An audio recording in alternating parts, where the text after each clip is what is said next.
What is up, you heathens and demons, you sinners and saints, you beautiful, blasphemous bastards? Welcome back to The Rage. It's open room night. We're starting a little late because I've been extremely busy all day. It started at 9 o'clock in the morning.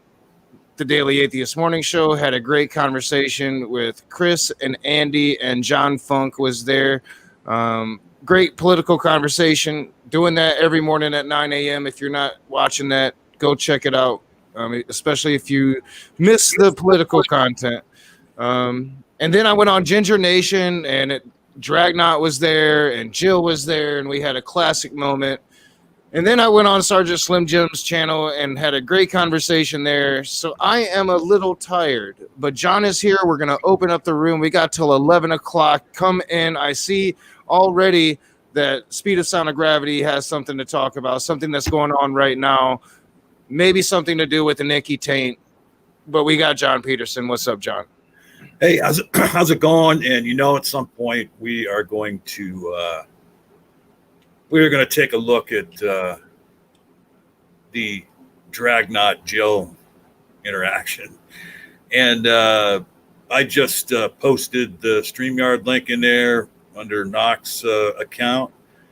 And come on in and join us. The Ick Man is streaming right now and going after Speed.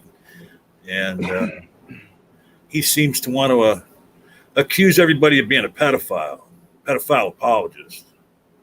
So I don't know what's up his ass. If you're wondering what happened to my voice, I made the mistake of getting a little nap in before we started.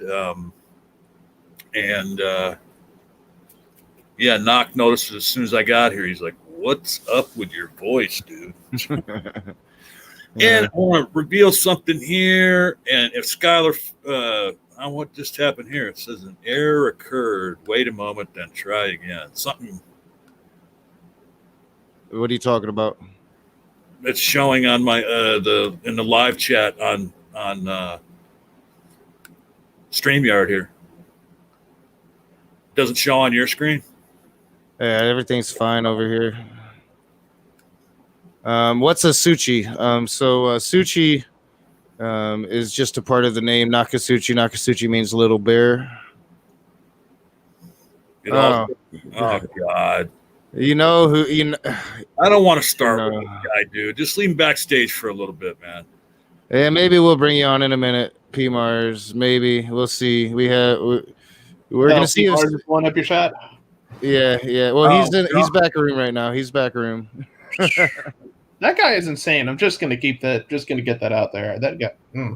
He's insane, and I think he's infatuated with me because he seems to want to come into all of these open. He wants to be the first. He wasn't the first today, but last week he was. Well, and look, I know you can't see it, ID, but we can see his image while he's backstage. Because we're actually in the controlling the studio, and he just came in here and he just had that dumbass grin on his face that. Here I am, guys. He's not using the avatar where he's wearing a freaking where he looks like he's in the Alaskan winter. No, he's actually here on his P Mars account, which I thought was blocked, but. And yes, Tioga, you can come in and lurk. I'm quite sure we're gonna get into some Smoky Saint conversation tonight. And P Mars. This is the question about P Mars. So Sky Out was a punching bag, right? And a lot of people, even atheists, didn't really like. A lot of people didn't like that. A lot of people loved it. A lot of people didn't like it. But he was a punching bag, especially in the Discord server when there would be 20 freaking atheists ganging up on him. And that's kind of P. Mars now. He's like that new punching bag, but he's that racist punching bag. Yeah, that's You know what the thing about P. Mars though is he's like one of those clown punching bags. You punch him and he falls down and he pops right back up. Yeah, unfortunately I think that happens like with atheists too sometimes. I've done that with a few atheists, like where especially it seems like it's more the case with newer atheists where they just make like stupid arguments. And like for the time being I'll go after Immutable it. just use the term new atheist, TM. Yeah. There are some Yeah. atheists like act like new my atheists. God. And they make some pretty bad arguments. And So it's hey, let me grab hold of this for a second because there was something I started to say that I didn't get a chance to finish. Okay, so Skylar Fiction, if you're watching right now, don't worry, I'm not becoming a stalker.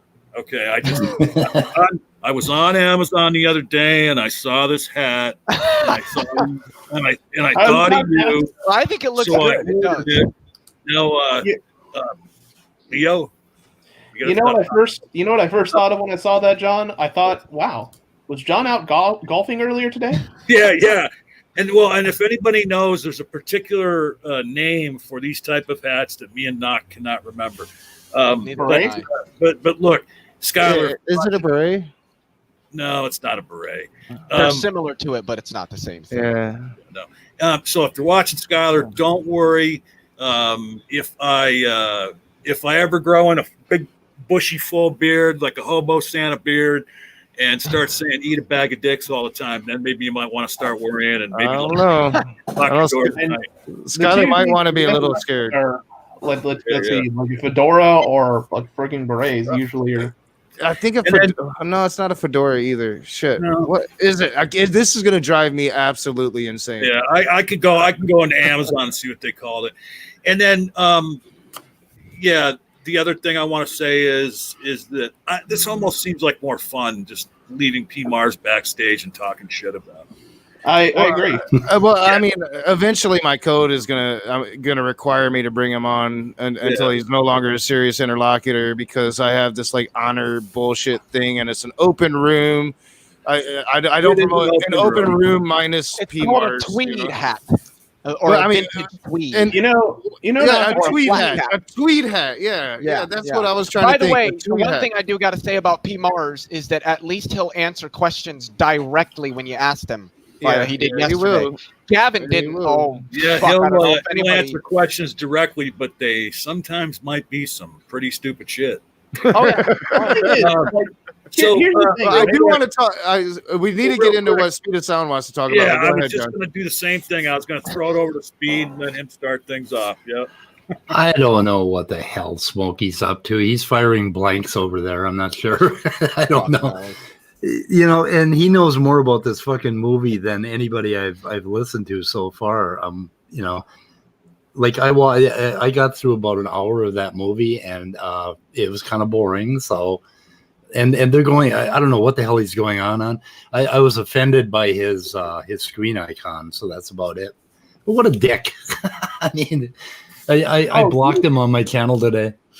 So for anybody that doesn't realize what he's talking about is Smokey is going after Speed for over the movie cuties. Right.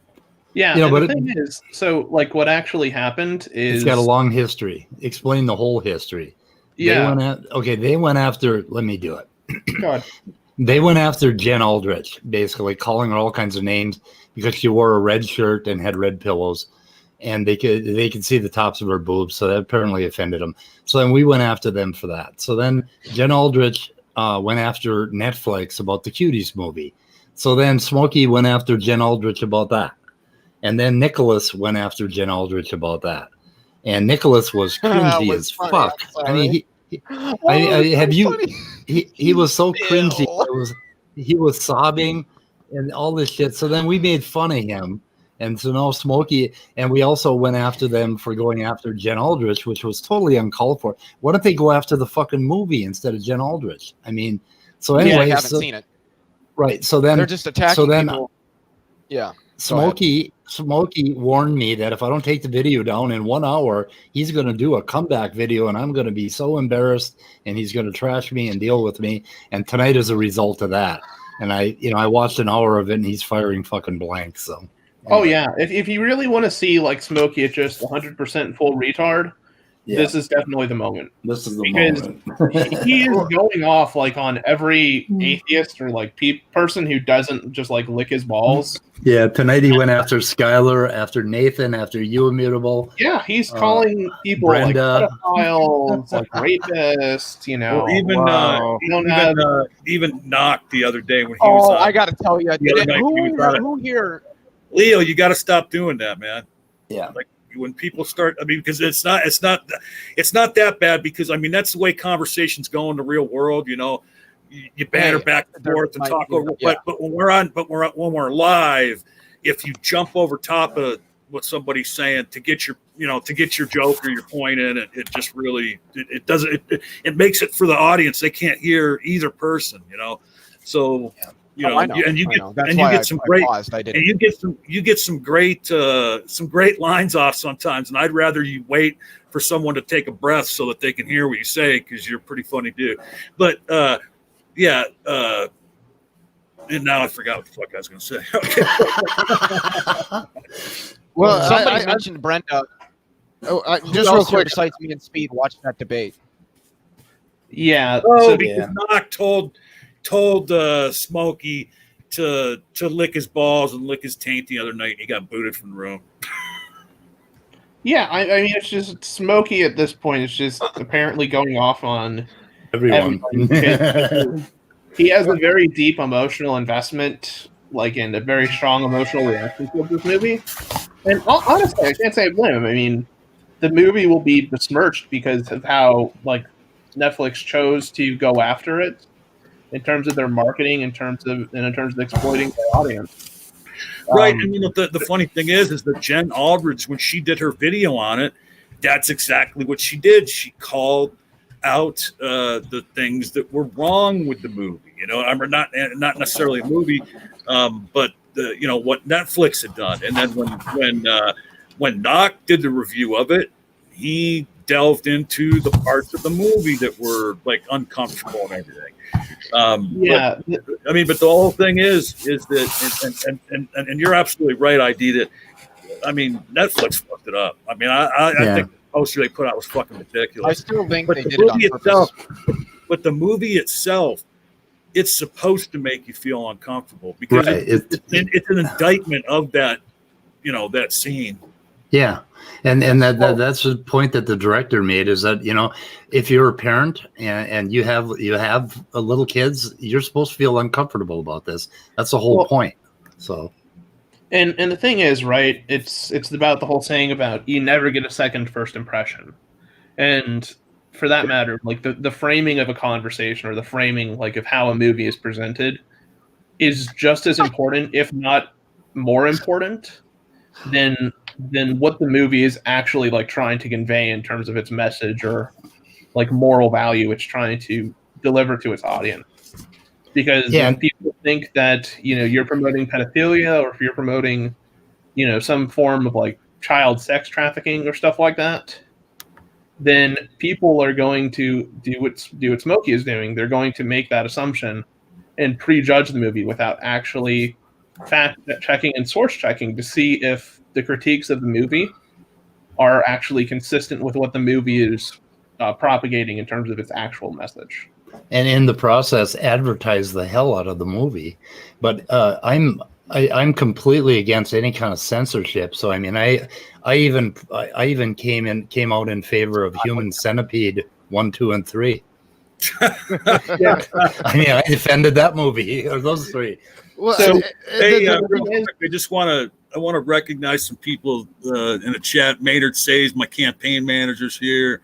We got RCA. He's going to be on the first Sunday of October on the Apostate Alliance. And I think everybody else is in here. No, the family's out there. Richard Madsen. Sassy Heathen. Hey, what's up, girl? She just blew up here a Red couple Fang weeks is ago also on, here. she just blew up on Twitter. She's got like, I don't know, like 12,000 followers now or something. She put something out that went viral, man, and she got like 10,000 new followers on one day. Holy shit! But, Wow. Yeah, to really like touch briefly, like on my own. Except I'm not done yet. ID. Oh, sorry. No, it's all right. Red Fang is here tonight. Twisted Skeptic is here. Hey, any of you guys, you're welcome to come in. James Hogue, Les Spanner. Who's that? Rage? Is that somebody you know? No, Yeah, maybe. Who knows? all right. I think I hit everybody. If I didn't mention your name, Junk Shop Library. What's up, buddy? I would like to jump in real quick about what Smokey and that group is doing. And I'm hoping to have a conversation with CJ tomorrow. It'll probably be pretty late. I got to email him and verify that he's going to come on after work, because he kind of instigated this whole narrative. And yeah, I think the problem is they haven't seen the movie. As I said, there's no way you can watch the whole movie. And I know, like Speed, you said you watched the first hour. The worst part is the end. But there's no way you can watch the whole movie and come out of it without understanding what the director was doing. And then if you really get into the nuance of it, and not to say that this has changed my mind, but it is information that I have now that the directors and the creator of the story, I can't remember her name, went out of their way to make sure psychologists were on site to deal with the children as they were going through these scenes. Psychologists are still dealing with the children as they're going through what is now just crazy controversy and fame and all of that, dealing with the movie. So they have taken steps to really at least protect the children as much as they could. But I think my main criticism still stands. You don't expose sexualizing of children while you're sexualizing children. So I mean, that's been my criticism, and I can't really quite get away from it. But there's no way you watch this movie and you have what they're saying about it in your mind. You're very uncomfortable. And I still equate it to that movie Kids, to where it's really a call out to parents. It's designed to make parents of young children very uncomfortable and pay attention to their damn kids more. Yeah, the thing is, right, like you were saying, I think so, like as John was saying, or maybe it was you, Rage, that mentioned like the issue of censorship. And I kind of distinguish it between like censorship between like a content creator or somebody like on YouTube, and the difference between that and censorship like in the more broad sense of like media that's intended to be consumed. And in the case of like the Cuties movie, it's, from what I've seen of it, and I haven't watched very much of the movie, I've watched like 10 minutes of it. It appears like it's building itself to be a coming of age kind of story, like a process of self-discovery. Oh, it's definitely coming into womanhood story. Yeah. ID, when you say you only watch like 10 minutes of it, because I have a similar experience. Did you watch like the first 10 minutes of it? Yeah. Yeah. And I did the same thing. And I got to that point, and I realized, yeah, this isn't a movie I want to watch anyway, because it's not my, genre of movie that I like. And B, there's no way this movie is what the Smoky Saints of the world are making it out to be. No, but Naka watched the whole thing and took notes through it, and he identified where the uncomfortable parts are, where they did. Yeah. His review is one of, I'm being honest, I've seen probably 3 or 4 different reviews. Most of them are maybe 15, 20 minutes long, kind of just hitting some big points. Knock's review is the best one I saw. It was in depth. He explained some of the concepts, really just very thorough and very informative. And that's what I liked about it. And I made a Facebook post and I was like, hey, if you're looking for a really good review of this movie, this one's it. Because he doesn't just like endorse the film like all these conservative idiots want to argue. He even says, look, there are things in this that are going to make you uncomfortable, especially if you're a parent. And I believe you also said that the way that Netflix, correct me if I'm wrong, Knock, but if I remember correctly, you said that the way that Netflix advertised it was wrong. And I think it was wrong, but I also think that they advertised it that way on purpose because they knew that the shock value of that would draw more attention to it. No.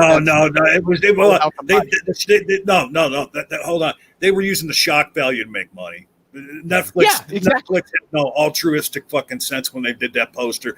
They fucked up. 100%.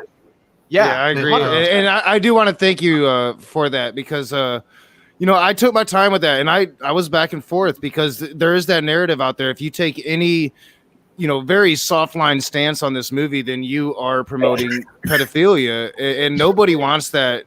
I mean, they attach that shit to me. I've had several fucking Christians attach that shit to me, but nobody wants that shit attached to them. Nobody. And the thing is, like I said early on when we started talking about this, whenever it was a week ago or so, pedophiles are sick fucks. They don't need a movie like Cuties to, do whatever the fuck it is they do in their head, man. They can use like a fucking Sears catalog, the kids section, or any other fucking TV show that has little kids on it. I mean, they probably sitting over there on Nickelodeon, like. Well, and again, John, that's the whole point of this movie is that these 11-year-olds are having social media sites and they're posting pictures of themselves onto these social media sites, sexualizing themselves because they're surrounded by a world of adult theme, right? Yeah.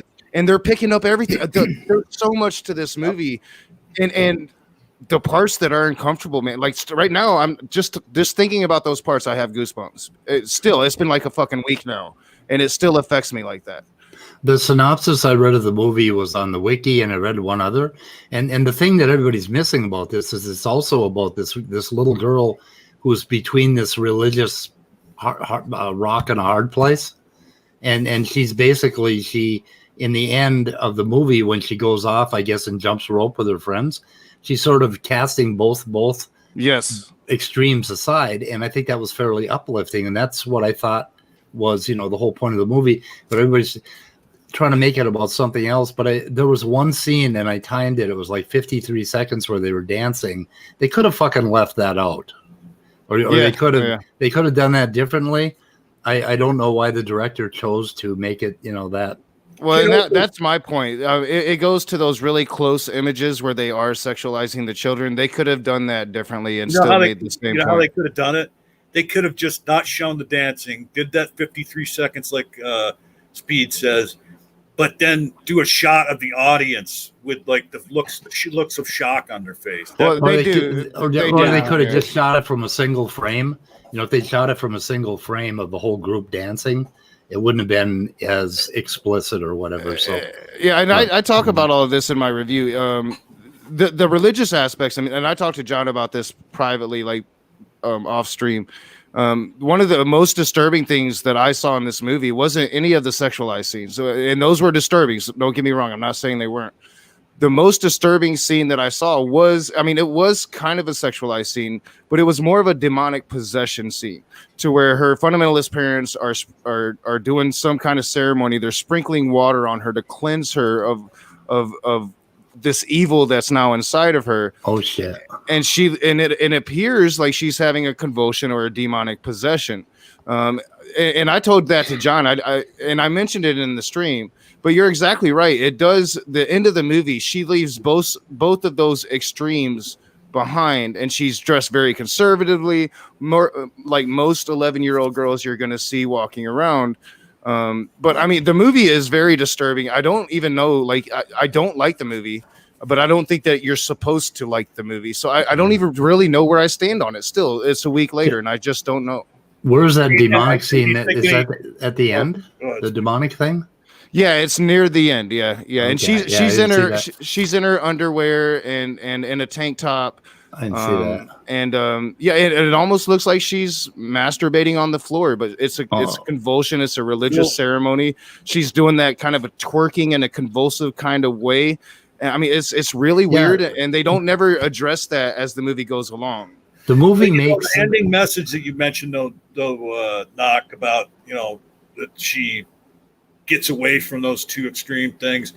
You think any the Smokies of the world will ever acknowledge that? You know, I mean, no. Yeah, and they won't acknowledge the religious themes in the movie, which I think there were a lot of. You know, with what you just all that shit. By the way, guys, as soon as you need me to bounce out, I will bounce out and let somebody else in. Just let me know. And nobody's trying to get in yet. Okay. We still have 2 spots open too. The thing is, it's obvious to me that even from what little I saw, that the movie it's controversial. It's definitely borders on things that are. The thing is, right?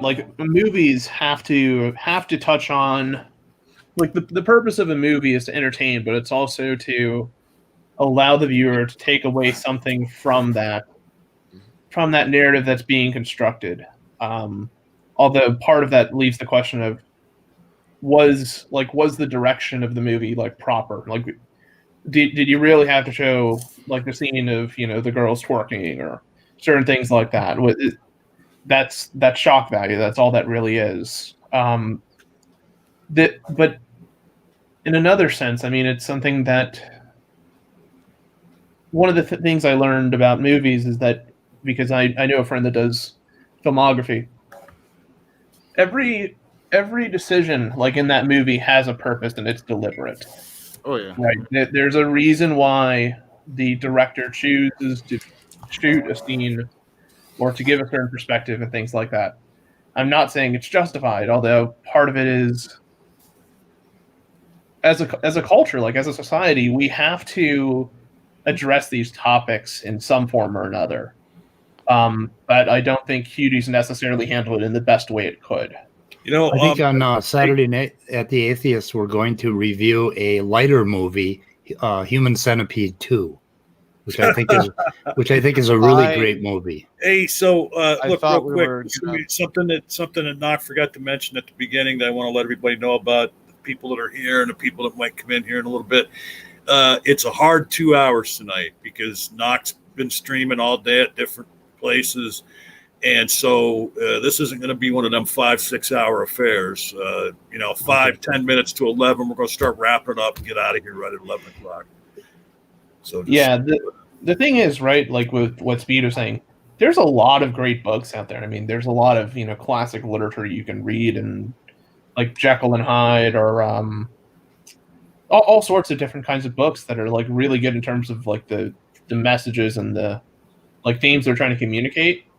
But part of it is how you're delivering the message, and how you're framing this kind of conversation to your audience.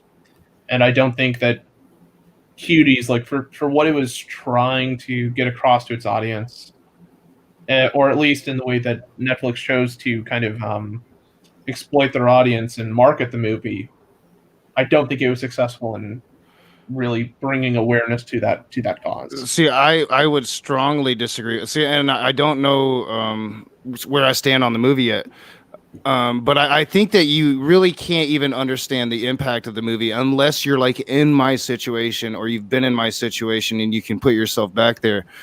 I am the father, a single father of a 10-year-old girl. Now, the girls in this movie were 11.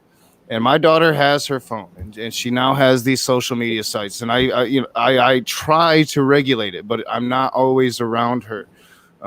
And there's this whole world out there that just at the push of a finger is accessible to you as a child. And that's what this movie captures. I think that it does what it intends to do very well. Now, the campaign has been the advertising campaign has been atrocious. But the movie, when you go into that movie as a father of a young girl, you come out different. And I think that is the sole intention of the movie. And if you're a father and you've watched the movie, I think that you would have to agree with me. It changed how I am approaching parenthood. I haven't implemented change yet, but I'm thinking about implementing certain changes just to protect my child from an adult themed world that she's not prepared for yet. Hey, real quick, I just posted a link again. And Mama Atheist, if you'd like to come in, we'd love to hear from you. Marty Camijo as well. I think it was Mama Atheist that just posted a little bit ago about maybe get a female perspective on this. As far as the sexualization, I think I do think you can tell this story in another way and not involve the sexualization at all of the little girls. You can tell this story and put me in that place without that. So that's why I'm so mixed on this movie. It's a fucking conundrum, and I'm not going to watch it again to get a better insight on it. I'm not going to put myself through that. I can't believe you put yourself through in the first place, man. I watched the first 10 minutes and I'm like, yeah, this ain't my kind of movie. Sorry. You guys is right. Like, you guys mind? Go ahead. I was gonna say, do you guys mind if I switch gears here for a second? Well, I do. Because, I want to get his point in, and I had something real quick to say. It's so funny. Yeah, let people wrap it up and then go for it, Leo. Smokey talks about how obscene this movie is and uses all those hyperbolic words, about pedophile apologists. But he put out what I consider to be one of the most obscene movies ever the other day on his channel. He actually did a snuff film where he murdered some fucking biscuits and gravy, man. Oh, yeah. And it was just horrible, man. Like, and there was people that watched our review of it that were just like, yeah, this guy, he can't cook. He don't know what the fuck he's doing. All that smoke behind Smokey all the time? That's his fucking biscuits burning. Go ahead, ID. I was going to bring up a related point because I like the direction Rage was put it in about how I'm not a father, so obviously, like my demographic and the situation I'm in, if I were to watch the movie in its entirety, is going to cause me to come across with a different interpretation, no doubt. But I do wonder, because I do my line of work at the moment does deal with education, and it does kind of, like, in a more broad sense, kind of make me raise the point of, is it feasible to, like, prepare children for this world that, like, for this new world that's starting to emerge? And part of that is because, when I was a kid, I was born in late 90s, 96 as a reference. When I was a kid, we didn't have Facebook, we didn't have YouTube when I was very young. It existed when I was a teenager, but I didn't have that as a very young, influential person. And in the same sense, the types of propaganda and different communities and activities going around on Reddit and Snapchat and all sorts of just different communities on the internet are, they are scary. They are something that it's a world of its own, and you have to be cautious of where you go on the internet. But it's something that, for instance, Facebook was developed, I believe, in 2006, 2008. But every year it seems like we have something new in terms of the new social norm, or in terms of some kind of technological advancement, I guess what I'm trying to say is the standard for what is modern, so to speak, seems to be changing and growing and evolving at a very rapid and kind of unpredictable rate. So look, let me jump in real quick. I want to throw it to Mama Atheist, and then Tioga. I know you said that you were coming in here to lurk, but we'd really love to hear what you have to say about this. But go ahead, Mama Atheist. Look, I agree that social media is scary. I have a 16-year-old. I didn't give him a phone until he was 14. Not that he didn't have access to other things. He's had Instagram since he started Instagram when he got the phone, but I'm sure he was on other sites before that. But in terms of how women are treated, how we are sexualized from a very early age, and I will admittedly say I haven't seen the movie. I know what it's about, though. But social media hasn't really changed that. It's just brought it to the surface. We have been treated this way for at least since before I was born, and I was born in the early 80s. This is how girls are treated in society. We're made to be sexualized no matter what. For those of you who don't know, I'm a climate scientist. Aaron Ra asked me on his panel, And like a third of the fucking chat was just talking about how I looked. They didn't want to hear what I had to say about climate change or anything like that. It was about the way I looked. That's really fucked up and stupid that has to happen. It does. So this sexualization of little girls, that's how we learn. Like, that's how we're raised, because we know I don't want to say that our parents, or especially our mothers, know it's coming, but they do. They know that we're going to be treated like fucking meat for the rest of our lives. And I'm not, obviously the over sexualization of children, stuff like beauty pageants and things like that, disgusting, awful, I hate it. But in terms of just getting little girls to understand that for the rest of your life, no matter what you contribute to society or who you are, people will look at you and it will be about your tits before you even open your mouth. Yeah. Hey, on Twitter the other day, it might have even been yesterday, there was this idiot that, and you might have seen it, Mama, this idiot that posted something to Shannon Q about how, you got good things to say and all that, but why do you post so many pictures? Yeah. And I commented on that. I said, would anybody ever call a man out for posting pictures of themselves? Right. I mean, it was just unfucking believable. Well, that's what pisses me off about this whole Smokey and Nicholas thing going after Jen Aldrich. Are you kidding me, Mars? What did he do? Damn it, P-Mars. He's being a fucking P-Mars. Where is he? Chat. I haven't seen him. In that stream you did with Aaron Ross, did he say anything? That's despicable. You might as well leave, P-Mars. We're not bringing you back in. P-Mars. God, you're such a dick.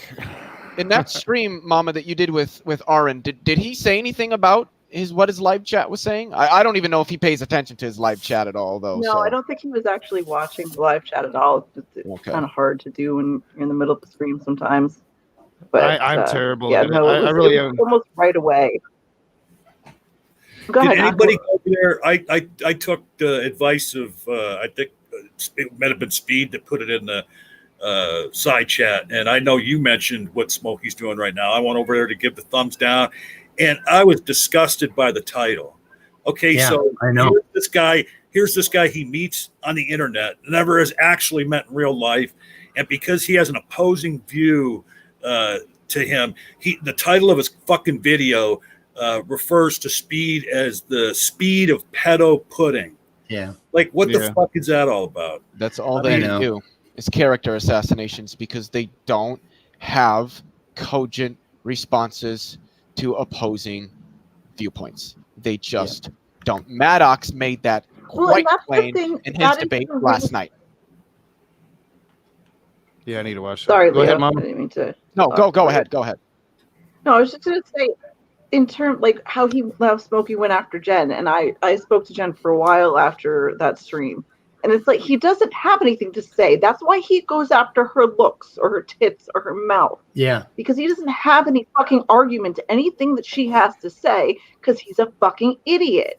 So, like every other asshole out there, he feels the need to go directly after the way she looks. And that's the way women are treated all the time. You don't like what you have to say, so let's talk about your tits. Let's talk about the fact that Shannon Q is beautiful, and therefore post some pictures of herself. So fucking what? That's not fair. Yeah. You can't have it both ways. You can't expect us to be perfect objects for you that get to be sexualized at your disposal, but also expect us to not, because you want us to be perfect little saints. It's not. It doesn't fucking work that way.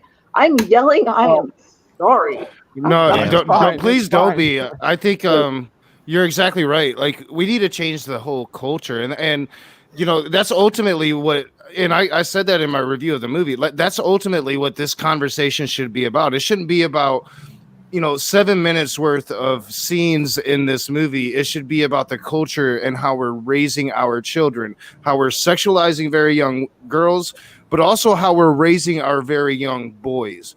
And there's two sides to that coin, and that should be the conversation, not oh, you're defending a movie or you're not defending a movie, and that makes you a pedo or it doesn't. That is not even a conversation, and that's not going to do anything about the underlying problems that everybody seems to be trying to address. Well, and the thing is too is with so here we are, we're talking about it. We're talking about the actual issues of it. But then you've got idiots like Smokey and his ilk out there muddying the waters. But the director of this movie, she got what she wanted, because that conversation is out in the zeitgeist now. Yeah, and we're having it. The other thing I wanted to say is that doesn't it suck though that this hasn't been addressed earlier in society? I mean, and that here we have Mama Atheist, who is very learned on the subject of global warming, and now she's forced to let her voice be heard about this issue that is something that should have been addressed long ago. Exactly. I taught my sons when they were like 10 years old to basically, I taught them about all this and taught them what it was going to be like to be a male and what a male should be like. And they are really, really good gentlemen today. And they don't do any of this bullshit of sexualizing women. I mean, what really pissed me off when Erica came over to the Standing for Truth Brain Trust and Logical Plausible Maddox Brotherhood. Yeah, they started doing this cringy shit talking about her as I don't know, like a candidate for mating instead of her fucking ideas. Well, and see that's a point that I wanted to make that alludes to what Mama Atheist was talking about. And I'm not going to say that it's just amongst these fundamentalist Christians, though. I'm going to be honest. No, it's my opinion. I do think that can play a part in it, but she was talking about like this difference in standards, and I think that especially amongst not just Christians but fundamentalist religious men, but I think just amongst men in general, they're taught almost to hold themselves or rather to hold women to a higher standard than themselves, and that's why we see these differences in the standards of what a woman should do and should be versus what a man should do and should be, and it's wrong. Hey, real quick, I noticed Tioga, and I know I probably say her name wrong every time, but I noticed you got it right. I noticed that she unmuted. Did you have something to say?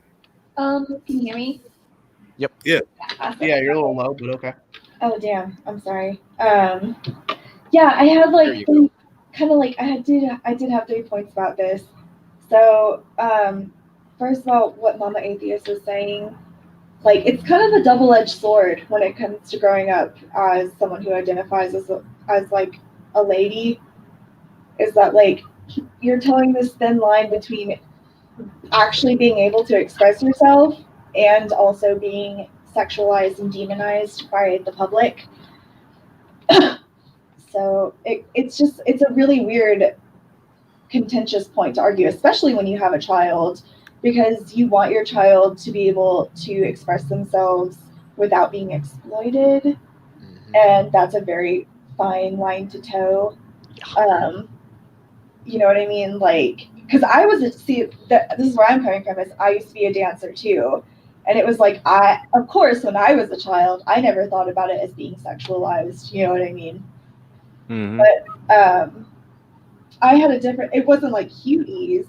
And that's why cuties is like a thing that gets brought up, because for some people it is that way.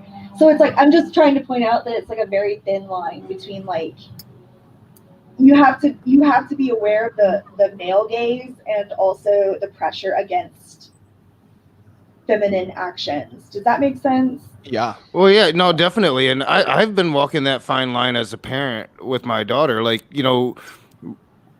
how do I approach this? I want her to be the human being that she is. And I don't want to make an issue that's not even an issue, right? So it's like, I let her do the Facebook, and I'm all over that shit, and I'm making sure she's not talking to people she shouldn't be talking to. I let her on YouTube. I'm making sure she's not watching things she shouldn't be watching. But then I know how easy it is. Like, I made the point in my review, like when I was a kid, when I was her age, we had Skinamax, Cinemax. You snuck downstairs after the parents went to sleep, and you turned Cinemax on a weekend. Yeah, and it was like soft porn, and that's what you had. Now you've got Pornhub just a fingertip away, and you can watch. I mean, literally, my brother likes to do this shit to me because he likes to see the expressions on my face. You can watch like people fuck a donkey or something, you know, like he literally did that to me one time. He was like, "Here, watch this," and I'm like, "Oh my god!" Hey, I take exception to that. Well, I literally picked a donkey for that reason. No, knock. Yeah. Okay, I love you, sweetheart, but you have a daughter. I have a fucking son. Okay, do you know what it's like to try to explain to a like 12-year-old boy that porn only on from the internet is not like what porn is really like or what sex is really like only from the perspective of being that 12-year-old boy. Like my dad had nothing but boys. He had 3 boys, right? So it was testosterone galore in our home, you know. So but I didn't have access to like porn. Like it was hard to get a damn Skin magazine back in those days. So like this is like a whole new world, you know, than what me and you grew up in. But yeah, I think I definitely agree. Like this is ingrained in society and has been for a very long time. And it's it's rough. Sorry, go ahead. Well, and it's for that reason that like a lot of like sex positive culture movements like that are trying to gain popularity are met with such high resistance. Yep. Because despite the fact like that there are so many like different like pornographic platforms out there, there are still like very like traditional views on like porn in terms of like how people Well, you talk about sex positive, okay? Where is the line here? Like you want women to be able to express their sexuality in any way that they choose, but you have these children too, and you have to draw a line, and that's so difficult. How do you tell girls that are turning into women that they can't be sexual if they want to? And that's the line as well. Yep, I agree with you. I think that's the line, and it's something that we have to hash out because I'm pretty sure we're all adults at this point. Well, I think it's a deeply political issue. We need to get we need to get people to where there can be a one parent income household again, and parents can actually spend time with their kids again and not be forced to work 2 jobs. I mean, it's a huge issue if parents aren't around the children, then you can't know what the child is doing. And I'm not saying be a child Nazi, but like we're not there, and you know, it's a class issue, isn't it? A class issue. I was gonna say that this comes down to this goes back into the socioeconomics of our society. Oh, thank you, God. I was actually going to mention that. Like, the thing is, when you're talking... Go ahead. Sorry. No, go ahead. No, I was going to mention that like it's not quite similar. I mean, but like as a tutor, like doing it on like for certain places and partially like while I was in university, like what the point I'm like trying to make is that people learn in different ways, like no matter how we try to guide them. And part of that, like part of the issue that's becoming more and more relevant is that as we try to approach these topics, we also have to acknowledge like the sociological aspect that the person's like my sexual identity and like my sister's sexual identity and anybody else's, right, is going to be expressed in a unique kind of way, right? And that's something that isn't privy to anybody else, right? That's something that all children struggle with in terms of like learning what that identity is and how to properly and how they feel most comfortable in expressing their sexual desires, or in terms of expressing like their particular views on things. In which way that is represented in mainstream media. Yeah, big time. And part of it too is that there is a need, right? There is a need to kind of categorize like these trends in like how people are starting to view like sexuality. Although I think sometimes the issues that what we sometimes overlook is the fact that these labels aren't cookie cutter, right? Yeah. Not everybody is going to fall into the same way. Like there's people that are going to be, queer, but not as queer as other people. There's going to be people who are asexual, but not always. There's going to be people whose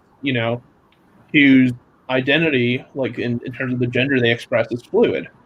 Sometimes their emotional real quick before anybody else pops in, Mama Eight is going to go after. Oh, okay. Oh, okay. I'm sorry. Yeah, I'll let you. Oh, me? Yeah. Sorry. Okay. My issue, and I was a dancer too, but I was a ballerina, so it wasn't really about sexuality, I guess. But my issue is the fact that, you have to, as a woman, you want to be able to express your sexuality, but you can't do it to the point where you entice men, so cover up, but you also need to show off because men want to have the perfect representation of a female in society, not in Western society at least. So that's another line that we have to draw with ourselves, and it's fucking ridiculous. Oh, you mean like what do you mean? We shouldn't have to do that, or that it's just fucked up? Yeah, we should absolutely. We shouldn't have to do that. We should be able to dress and look the way we want to. Gotcha. But there's a standard to it, and there's also the whole double standard where it's like, well, you're dressing too sexually, so you're enticing a man or whatever. It's fucking ridiculous. I think society puts too much on we're human. We're hairless apes. I mean, we put way too much seriousness into this shit. Like, I truly believe, like, if a man can walk around with a shirt, it should be no different for a woman. And you shouldn't have a bunch of hypersexualized individuals of whatever ilk getting all fucking crazy about it. Like, it's right. And when it comes to like what Smokey and his group are doing, okay, they beat the hell up about Jen, and somebody posted in the chat that they were going after Jen again, here over there. I mean, because of how she's dressed. And I asked some guys, I'm like, have you ever been to a fucking beach, you moron? Like, and so they, Smokey's got all these fucking conspiracy theories about that, Jen, shows her cleavage because then she'll, make more money on her channel, and she's got red bedding, so that makes her a whore. And I mean, it's just insanity. Nobody makes money on YouTube unless you're like Mr. Atheist. So people stop talking about that shit. Yeah. Anyway, I did something weird with my kids, and it has a lot to do with why I have a channel. I taught them about basically the biology of being a male and the biology of the human ape. And I taught them what they were going to run into, what it was going to feel like when they had a crush, how crazy they were going to get. And they just they handled it so fucking well because they had this knowledge. And the thing that's stopping us right now from teaching our children what neuroscience has taught us, what we know now about the human brain and sexuality and everything, is goddamn religion. Religion is keeping us from putting it into the schools in a scientific way. I mean, we could be teaching our children so much more about what it's like. So I would argue, right, and I would argue that it definitely, right, there's definitely an educational component to this where there is a clear depravity in terms of what needs to be taught, to properly inform kids about the world around them, and what is being taught in the classroom and in the social sphere. But I would say it touches more on a sociological level, because religion, I mean, and I'm not an anti-theist, but I think this is one of the better arguments for it, is that it is exactly because of Christianity that we have, this level of misogynistic behavior. And part of that misogynistic behavior is justified through the Bible. Because anybody that's read the Bible, because I've read a very large portion of it, I haven't read the whole thing, I've read quite a bit of it. It is quite obvious from the way that the Bible frames its stories and how it constructs its narrative that the Bible treats males with a higher degree of importance and essentially gives males a superior role compared to women. It very obviously creates that kind of separation in class between the role and function of males and females. And So, look, I want to throw it over to Mom Atheist to address Math Pig's comment. yeah, It feels as if there's some story that you should be telling us.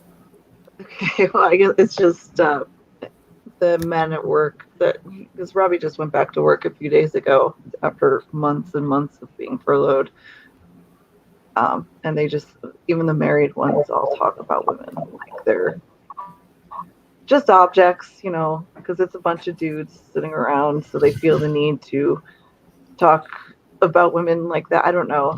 I spend most of my friends are guys. I honestly do better with guys, but I get it that there's locker room talk. It's not like we don't do it, but it seems over the top with men when you go to things like Trump's, talking about how great it is to be able to physically assault women or stuff like that. There is a line. You don't need to. You can, respectfully speak about a person in a sexual way because we are sexual beings, but you don't have to degrade them or turn them into a piece of meat like this. I don't know. By the way, Speed, oh no, you're not done. Go ahead and finish. No, that was it. That's why I said I was done. Speed, I'm watching Smokey stream now. I'm trying to get Gavin and Praise to agree to team debate us on his consciousness physical. We'll see how this plays out. Somebody just suggested putting out a Smokey teaser like you were going to do a Smokey video and then never doing the video. That's kind of what we did with that icon. It looked like it was going to be about Smokey, and we never made it about Smokey at all. We never mentioned him the entire... I think we mentioned him once, and it drove him fucking crazy. Hey, real quick, I need to address something. Victoria, when you tried to come in the studio, it said that your devices weren't connected. That's why we couldn't bring you in. And now the room is full. There's 10 of it. Okay, I can drop, guys, because I'm old and irrelevant. Well, No, you don't have to. you don't have to.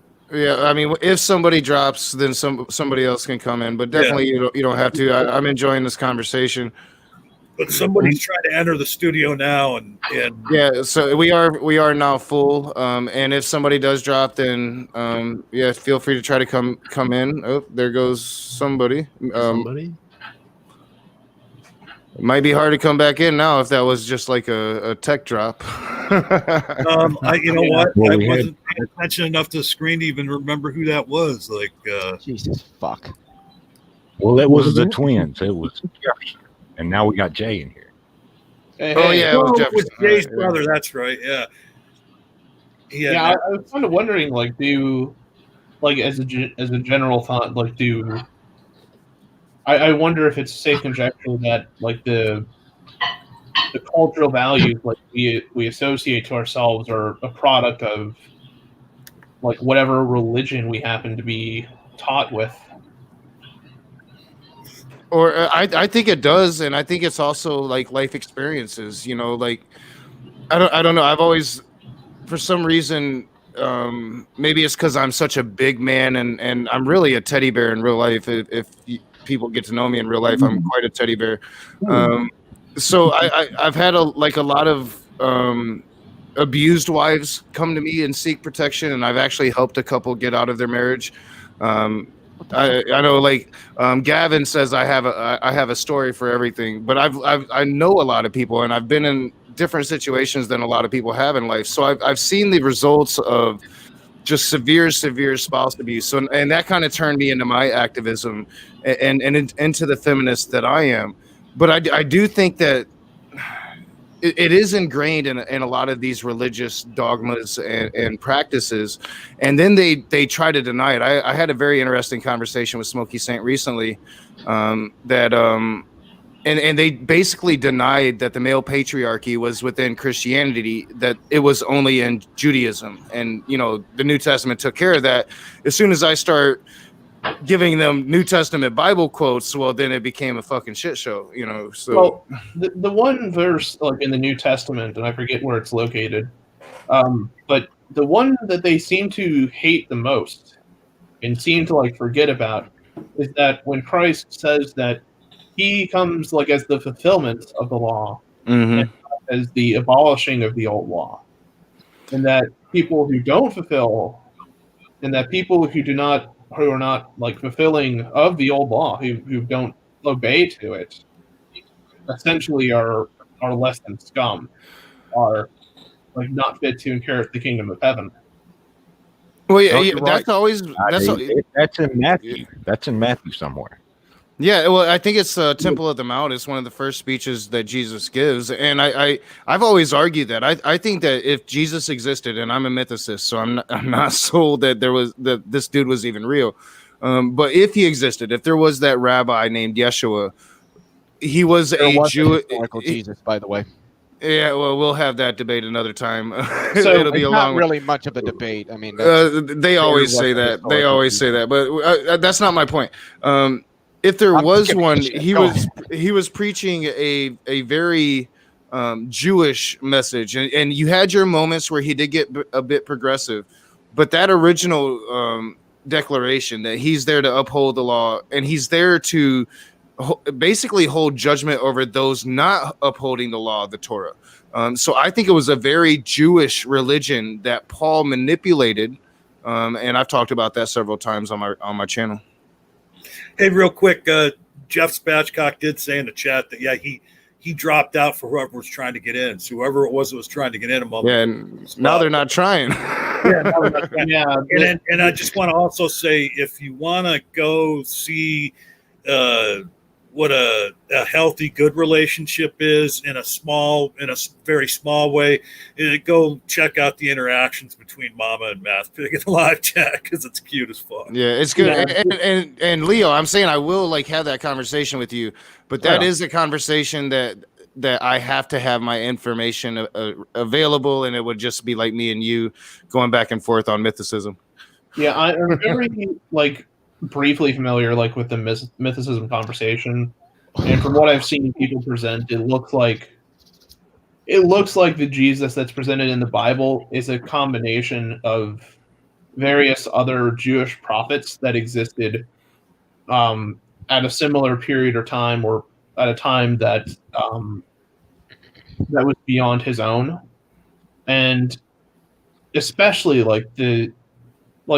especially the four Gospels, they don't agree on very like basic aspects of Jesus in terms of where was he born, and various other kind of facts that are should be quite discernible from the text. Yeah, go ahead. So, Speed, I just wanted to let you know that I'm going to be contacting James. I think you should do the same thing. Both Gavin and Praise just said that they agree. So I contacted James and I got a automatic reply. He's got so many emails that he doesn't even read them anymore. I might message him on both Facebook and Twitter as well, and just let him know that I know you get a shit pile of emails. So I figured I'd contact you, email, Twitter, and Facebook. But yeah, they both agreed, and I had to point out to Praise that. Sorry, I got to point this out for everybody. So just a quick little backstory. Somebody might have James' phone number. I'm just saying. So me and Praise were having a back and forth on neuroplasticity and whether that shows consciousness is physical. So I cited 6 sources, and he cited 1. And the funny thing is I actually fully read the paper that he cited today. His paper cites. Well, before I say this, he said that the papers I'm citing are dinosaur science. 3 of them were sooner. They came after his. They were newer than his, so that doesn't make sense. But his paper cited one of the papers I cited. It's just too fucking perfect. So you're calling my papers dinosaur science, but the paper you cites one of my papers that you're calling dinosaur science. It's just fucking hilarious. But another thing I wanted to mention is, a lot of people say, well, Jesus was invented by the Gospels. If that's true, why do we have historical documentation that he was talked about before the Gospels were ever written? Because we're going to something new now. And at that point, he wasn't mythologized yet. So before we go to a new topic, Victoria just got here and she's been trying to get in for a while. She may have something. I'm going to let that go. Yeah, we might have. She might have had something to say about the original topic. So let's wrap that up. I'll do it very briefly and then let it go. Did you have something to say, Victoria? Yeah. So I thought you guys had a really good conversation going about everything, but I guess I felt kind of like passionate about it to kind of like offer maybe a woman's perspective, but also at the same time kind of look at it like from 2 to 6 years old, like masturbation is actually common in children. And I guess what it is that my main message from what you guys were talking about, that if that movie kind of surprised you, you weren't really paying attention to society.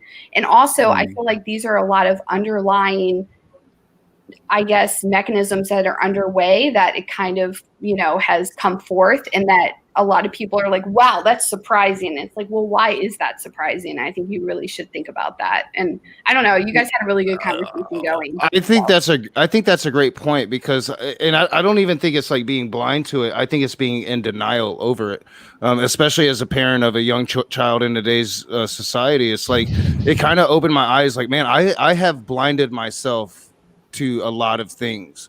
And I think that if you actually watch the movie, that's what's disturbing people the most, probably. And I think that's why it's probably designed for parents to watch it. So yeah, I totally agree with what you just said. Hey guys, Sky Out wants to get in, so I think I'm going to leave. Say goodnight to you guys. No, there's only 9 people in here right now. Oh, yes. Really? Yeah, come on in, Sky Out. Wait a minute, I thought I was 10. I don't know. No. It's Sky Out. He's just too dumb to realize he has to scroll up to get the link. So there you go, Sky Out. Yeah, to Victoria's thing, I definitely agree. I mean, I would need to look up like the particular statistics to verify that. I don't doubt that they're credible, but that part of it too. I'll post some links for you in the chat. No, it's fine. I'm not going to like challenge it. Although I do think like people that are looking in, right, might have a right to be shocked, because part of it is, and I hate this term, but I'll use it anyway. We live in a world that's surrounded by these quote unquote alternative facts. We live in this world where things are echoed so many times that even if initially we know them not to be true, it seems that they become true by virtue of people that keep propagating them over and over and over again. And part of that being that there's so many news outlets nowadays and so many various sources you can go to that seem to present conflicting data or seem to give different perspectives on facts that should be relatively easy to identify. Unfortunately. I definitely agree with that for sure. And then another thing is that, like, what kind of surprised me about this movie is that, like, things such as like Disney and like the Olsen twins, Hilary Duff, Xenon have been kind of like the same mechanisms at work, the sexuality of children, and kind of like also the story of going through puberty, kind of like going through this transitional phase and stuff. Like, it's not really that well developed from what I've seen. So, but it is true, like conflicting sources and trying to understand what's going on. And everyone has their own personal experiences. Everyone's developed in a different way. But Disney has movies about, I think they have movies about teenage boys. They got movies about boys. Or I mean, series about boys. Do the boys get the same? I mean, they probably get the same amount of views. Do they get the same amount of attention? I mean, is it just us that's calling this shit out? Ever since I was a child, and these movies would come out, even before I was born, there was a movie Lolita, right? And then, but now if there's a movie where alludes to or the storyline touches on a young boy, being with an older woman, like, that's celebrated. It's not recognized as the pedophilia that it is. I mean, young boys with older women. Yeah. Well, right, but I'm just saying. Sky Out sounds like he has something to say. If someone is, if I'm just trolling. Teen boy or younger ends up with a older woman, they don't even call it pedophilia in the movies. They celebrate it. Right. I hear that lighter. Someone's smoking in this. I hear that lighter flick. Is that you, Rage? You smoking on a blunt? Smoking weed, nigga? I hear Rage smoking on something over there. I am pretty high, Sky Out. Not yes. Fair. Fuck you guys. I'm out. Why are you trying to mute me? Why are you trying to mute me? Over for this bullshit. Wait, whoa. What? Wait, Mama, hold on for 1 second. Hold on for 1 second. There you go. Where Mama go? No, Well, she's still no, here. I'm right here. Oh, Yeah, don't go anywhere. You're not allowed to. Sorry. I mean, I'm assuming I'm you. allowed to. I I ain't saying was shit, assuming, yo. I was assuming you that you meant Sky Out, right? Yeah, the thing is, like, it's this whole conversation. I mean, and it's Skyot has been one of the ones on Smokey's channel, like going at people for even talking about this movie. So I'm sure he's quite worked up. I'm sure. Part of it is like I do agree that there are consensuses that do draw data, and it is important to be informed of them. It's just part of it is such a big issue is that one thing I think that we need to teach people how to do, and you can do it with high school as well, is teaching people very basic source methodology. And how do you analyze a source? Like, how do you know, for instance, if the source that you're referencing comes from a credible area? Is it biased? Is this how do you basic questions of how do you determine essentially like the quality of your data? Because when you're like if you're doing data analysis or using data for a presentation, you obviously want to have good quality data, but also present that quality of data in a way that's presenting a certain narrative to your audience, and also in a way that's cogent, that's simple for people to comprehend. And that's something. Oh, I thought you were done. Go ahead, finish. No, and that's something that's it's very convoluted. It's I agree wholeheartedly with Victoria. I mean, but the basics of the questions of how do you know if you have good quality data and things like that, I think are questions that if those were answered properly, like, and addressed by public school systems, I don't think we would have as big of an issue, like for instance with certain issues regarding public health, but also regarding certain issues like with anti-vaxxers or climate contrarianism or flat eartherism issue that's occurring within our culture. Well, and real quick before y'all respond, and please respond to Immutable. Skyot, come back tomorrow. Not the time for it. We're having a serious discussion. CJ said he's going to be late because he's working, so I can start with you. Email me, dude. Yeah, come back tomorrow. It's not going to happen tonight. Please respond to Immutable. Oh, yeah. It's just my point is that data and its presentation and how you choose to represent it is obviously it's a field of its own. Data science is multifaceted, multi-leveled, and the professionals know what they're doing with it. But I do think the question of very basics of how do we separate the good data from bad data is a question that should be answered, and it's owed to people, like especially young people growing into a world that every year we have new facts about, for instance, violence rates or birth rates or certain rates regarding social demographic factors. Yeah, I agree with everything. Just to put a pin in Sky Out. I don't know if you're still listening, but dude, you need to learn to read a room, dude.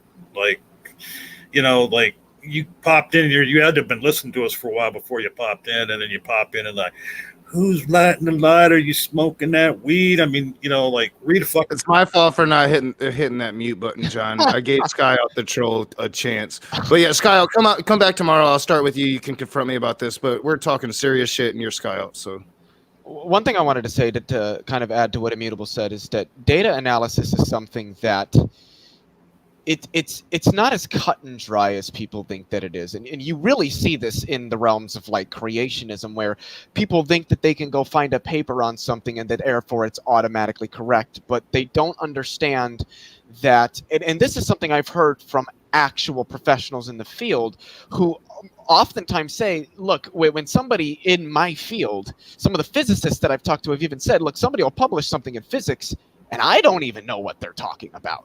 Because most papers are very, very specialized. They're talking about something very specific. And the thing that people don't understand is you're not going to read a paper or at least very, very rarely are you going to be able to read a technical paper one time and get what it's saying. You're going to have to read it numerous times. You're going to have to dissect it. If they cite any other papers or any other research, you're going to have to go take a look at that. You're going to have to cross-reference everything that paper talks about, corroborate what the paper is saying with other professionals, even if it's already been peer-reviewed, because both publication and peer review do not mean that a paper is necessarily accurate. And that some people think, well, this is published and peer-reviewed. That's great, but if you can't dissect the information yourself, then you're essentially just writing on the authority of the paper, which is a version of the argument from authority. And people really need to learn that this comes down to data analysis. How are you capable of critically analyzing this data, cross-referencing the data with what we know to be the case, seeing what matches up, what doesn't, and coming to a conclusion about the most likely, I don't want to use this word twice, but the most likely conclusions that this particular paper is reaching. Are they reasonable? Are they accurate? Do they make sense? Do they match up with what we know? And if not, then we've got a serious problem. Well, go ahead, Mommy. I think she wanted to get in on that. I was just going to say, I have a fucking degree in astrophysics, and I can attest to the fact that that shit is not easy to read through. So, no. Quick question. What level of degree do you have?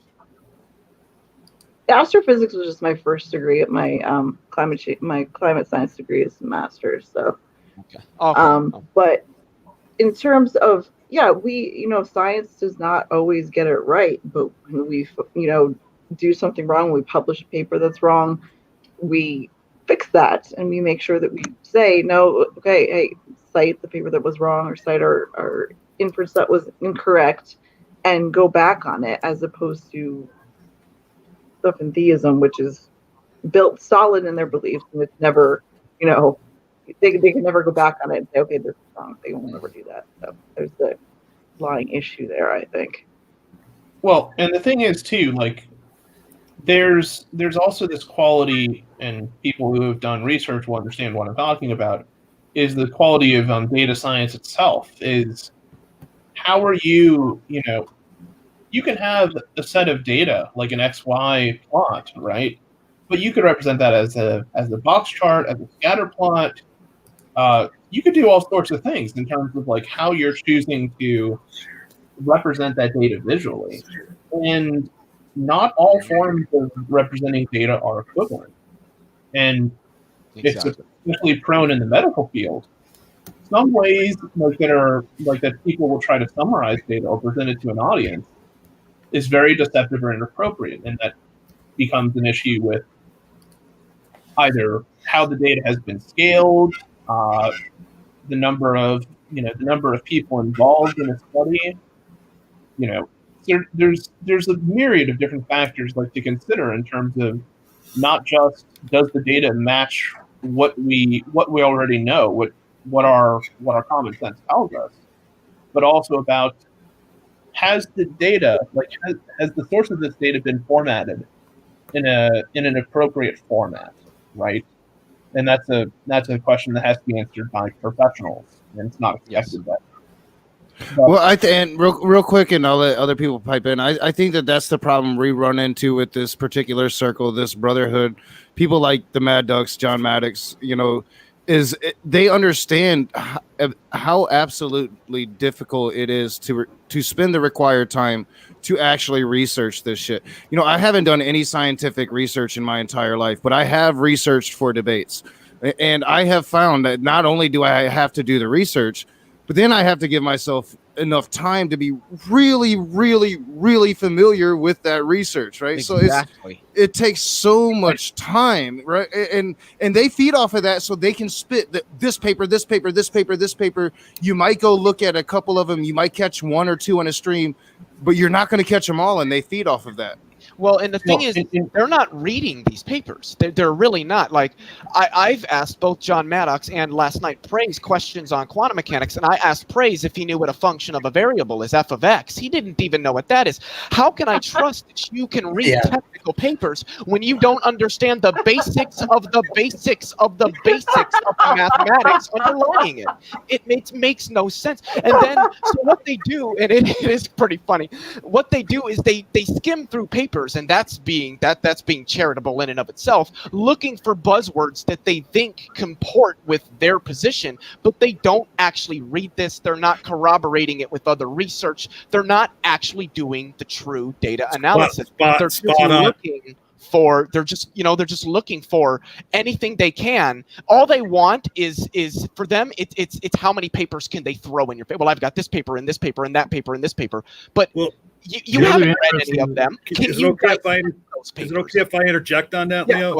Go ahead. So has anybody, I'm sure people in this room have gone over to MDD and seen Standing for Truth debate. Okay.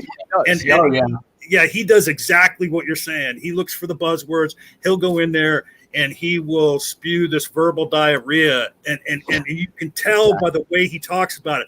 He knows absolutely nothing about the words. Exactly. And notice how he'll never leave that paper up on the screen long enough for you to read what's there. Right. And has a couple times, and I've read it, and it doesn't. Even just reading the abstract, you can tell this paper does not support your position. Yeah. That absolutely is what we have been talking about all night. So in regards to this movie, or what this movie might even be about, they don't even need to watch it. They watched the little, like Nicholas Whitmere literally cried because he scrolled over some scenes, still shots of the movie, right? Like that's why I'm being roasted tonight, is because we seriously, he fucking cried over some still shots. Can I just say that's sad if he cried over that? I'm sorry for mocking him, but you know what? I'm already going to hell. So you should be. You know what? Yeah, we're all in hell anyway. It doesn't matter. Well, if I'm going to hell, it's going to be a hell of a party. I'm telling you what. You goddamn right. I just want to comment on what Victoria said, and I'm sure she is not saying that there's anything wrong with a man crying. It's just ridiculous that he cried over that particular thing. Yeah. We did that. That's why Smokey's doing this thing tonight, because we did a whole thing on our Saturday Night at the Atheist, and we played Nicholas clips crying 2 weeks in a row, unfortunately. And I was conflicted about it because he seems like he's disturbed, but he was so horrible in comments that we decided to go ahead and do it. But it was cringy as hell. Yeah, but I guarantee none of them have watched this movie. None of them know what the fuck they're talking about. I guarantee it. Let me also keep in mind the fact that, like, I think Mom Atheist said she's an astrophysicist, and I have tremendous respect for that.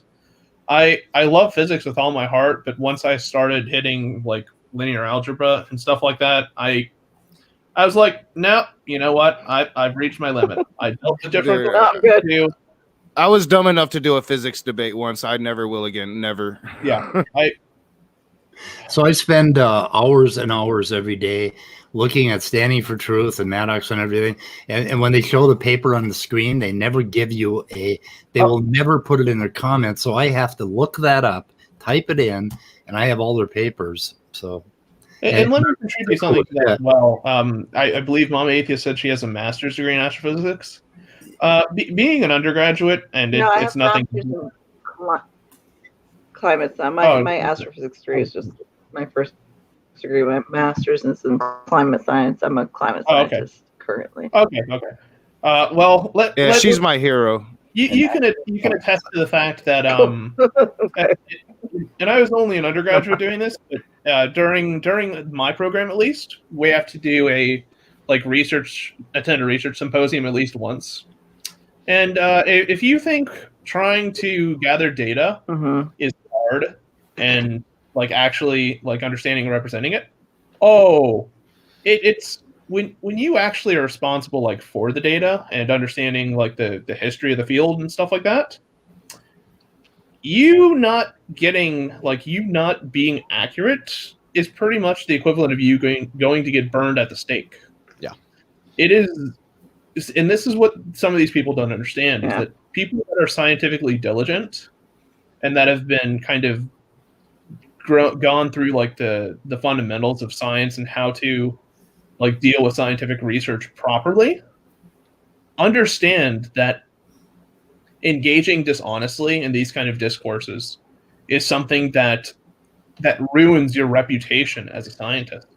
I remember a stream we had here. It might have even been over a year ago, and Drag was here. I think Saka was here, and we had a guy, a lovely individual, but he's got some crazy ideas. Kathy was on, and we were talking about the subject that Kathy always talks about, the psychedelic shit, and he mentioned a paper and said that the conclusions of this paper are this, that, and that. And then all three of the people in the room automatically was just boom on another computer, getting that paper up on the screen, reading the conclusions real quick. And the paper did not conclude anything that he was claiming. So they, and especially like these like flat earthers and the evolution deniers and everything.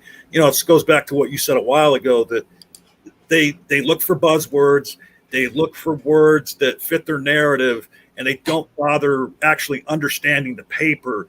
Exactly. It's like the quote by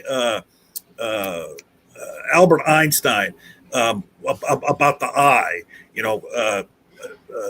Creationists always quote the first part of that statement, but they never quote the rest of it, where it explains exactly what he's saying about about the eye, and it's. So I wanted to jump in here because Immutable said something that I agreed to. I had to go run and do something, but I was still listening. I carried my laptop with me.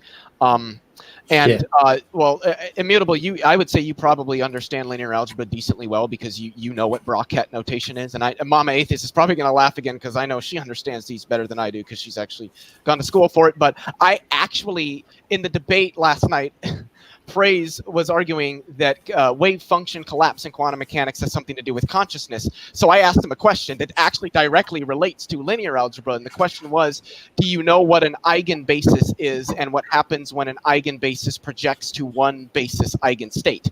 That is what wave function collapse is. And he straightforwardly said, yeah, I don't know what that is, but I'll look into it. And in my head, and I even made a tweet and a Facebook post about it, I said, if you don't know that wave function collapse is an eigenbasis projecting to one particular basis eigenstate, then you probably should not be commenting on wave function collapse, let alone anything in quantum mechanics. So they demonstrate their own ignorance and don't know that they're doing it, because that's how ignorant they are. Hey guys, they're showing Nathan Artwork's picture on Smokey's channel right now, the one that pissed him off so much. If you get a chance to go look at it. It's present. I'm gonna be covering this stream he's doing tonight, because he's just the gift that keeps giving.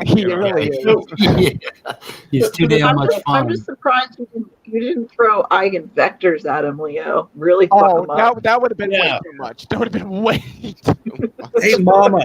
Or eigenvectors. Mama, have you ever gone on MDD and debated SFT? Oh fuck.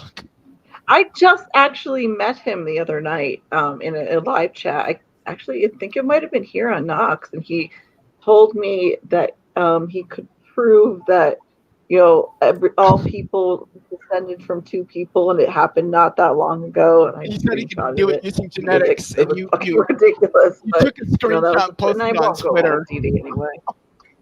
That was funny. That was funny. SFT was the first Christian I ever talked to in a live stream. Wow. Yeah, I remember that. I had no idea. I had no idea what I was walking into. My channel, I talk about climate science, and I bring people from the community on that I respect, and we have discussions about things. Like I can't deal with talking to crazy Christians. I just can't do it. And I'm done with the science deniers, because I just get really fucking angry. I get a kick off of talking to Christians. Like I really think I get off on it. It's a problem. Like get off. I really do. I get off on it. But like with SFT, like he was emailing me for months, and I was telling the dude, because I honestly didn't think I could stream until like I was at 1,000 subscribers for some crazy reason. And I'm like, dude, I don't even know how to stream, and you want me to have this like conversation with you. Then I went on Cyrus's channel and I learned how to stream, right? So I'm like, come on my channel, dude. Finally, you can come on my channel. I have no idea what we're going to talk about. I have no idea who SFT is. He comes on my channel with a bunch of evolution science, and I'm just like pretty much caught a deer in the fucking headlights. And all I can do is cuss at him. And that's what I do. The whole fucking stream is, oh, fuck you, dude. Fuck you. Fuck you. Have you ever seen the sham wall salesman pitch? Standing for truth. Oh yeah. Standing for truth reminds me he has got to be the ShamWall salesman's son. Thank you for reminding me of that. And by the way, for those of you that are kind of just take a passing interest in these debates and people referencing scientific sources, if the only thing a person is referencing in a debate is the abstract, chances are they're lying about the source. Oh yeah, definitely. And part of that is the function of an abstract in most scientific papers is to do two things. It's to provide a brief history of the research topic that's being discussed, and also to try and present a methodology and to some extent the conclusions that were derived in this experiment. And the abstract doesn't really serve much function other than that, unless it's to serve fodder for the audience, to kind of let the audience know, here's what this paper is about, here's kind of like what we're discussing. So in case there's any like red flags before going on, let it be known. And then the paper actually goes into science. Old school reference here, Immutable will know. Tommy Hall. Oh, Jesus, hell. Shit. That's not even. Oh, I hate you so much. Is that Saint Tommy? I just walked into No. this. Tommy Hall is a person. He goes way back. Very closeted homosexual, but the way he talks about other men and their orifices, let's say, makes it quite obvious that he is a closeted homosexual. And he also was an anti-vax. Was the anti-vaxxer, but couldn't read papers for the life of him. And same thing with evolution. Can I make your average good old Southern voice? Can I make a quick question about this whole papers thing, kind of demonstrating the? And sorry if I'm speaking a little bit more quietly because I got my mom and her boyfriend asleep in the next room, and we all live in the house. We're one big happy family anyway. So Maddox kept in the debate last night. Maddox referenced quantum coherence, which essentially means a quantum state is not it's not entangled to or interacting with any aspect of its surrounding environment. It's a coherent state.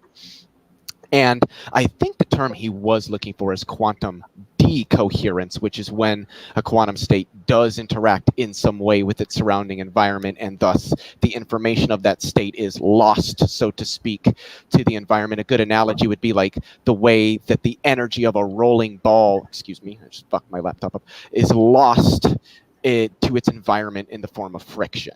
So that's kind of what happens when quantum states decohere to their environment. He said that is an aspect of respiration. So I looked up quantum coherence respiratory, what other word he used, and I found something in PANS, or the Publications of the National Academy of Sciences, and it referred to, I can't remember what it was. It was some process with electrons, but it wasn't respiration in the sense of respiration. And this just goes to show that he probably skimmed through probably just the abstract, again, looking for the buzzwords to support his position without even understanding any of the terms at all. With like photo respiration? Here, let me. I was going to say, and for the layman, for the normal person out there that didn't understand a word that came out of Leo's mouth, he basically said the Mad Ducks probably doesn't know how to wipe his own ass. I mean, that's pretty much what he just said. So. Yeah. Well, to quote from Speed of Sound from earlier today, he wouldn't know his own asshole from a hole in the ground. It was the respiratory electron transport chain by coupling the transfer of electrons from NADH to ubiquinone to the creation of the proton gradient across the membrane necessary for ATP synthesis. I knew him. Immutable would know what I'm talking about. I am way too high for you guys right now. Yo. Yeah. The rest of us are going to go backstage, and we're going to let Leah I'm like, and Immutable Destiny. yeah. Sorry, as I die, I just hit the bowl. I'm like, man, I'm sitting here and I'm like, am I dumb or am I high? Yeah. Did somebody completely LSD or what? Could I say goodnight to everybody? Yeah. And I will get out and let somebody else in. Hey, So- Speed. I was sleep. Thank you. Okay, thank you for having me tonight. Go I'll ahead, see you Mama later. Atheist. Okay, bye. I have a conference this weekend, so I have a little bit to finish. Oh yeah, with thank that you so anyway. much for coming on. No problem. Matt, Anytime. literally, Oh, are you leaving, Mama Atheist? Yeah, I gotta run. Oh wait, So I just have to say something. Maybe because. Oh wait. What was that, John? Go ahead. Oh no, I just was gonna say something apropos of nothing that really means nothing, just to kind of bust your chops. You said thanks, Knock, a while back for something I said. Oh shit! I'm sorry. It happens, but I can't do. tell you guys are fucking icons. Yeah, well, yeah, I'm smoking a lot of weed, and I love my virtual tool. But when I say that, like, Mama Atheist is one of my heroes, I truly mean that. As a climate scientist,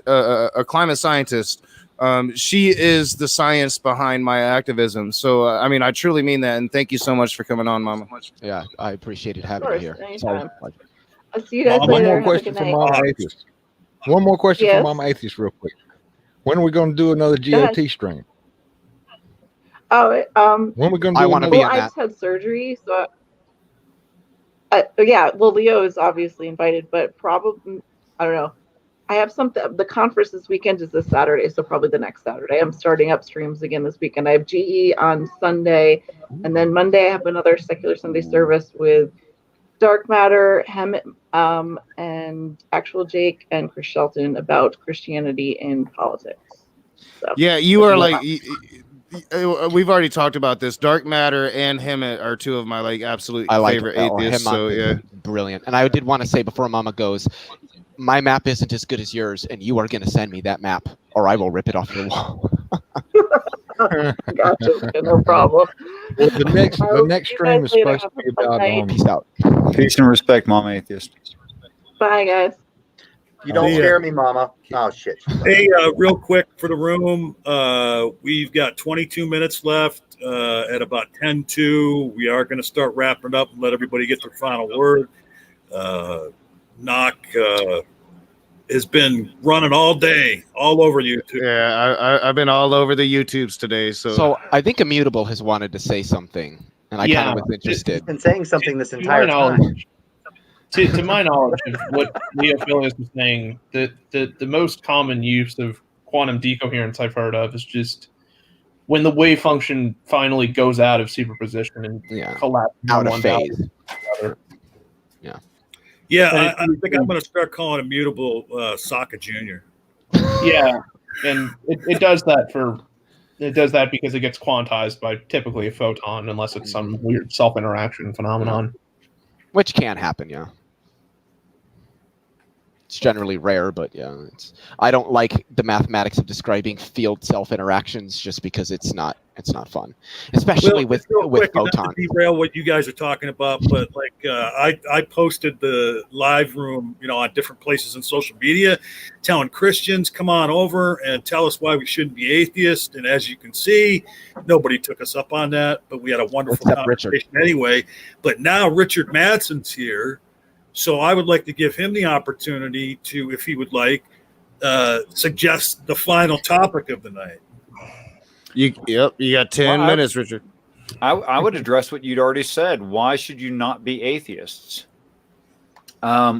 With God beliefs espoused as they are, you should be atheists.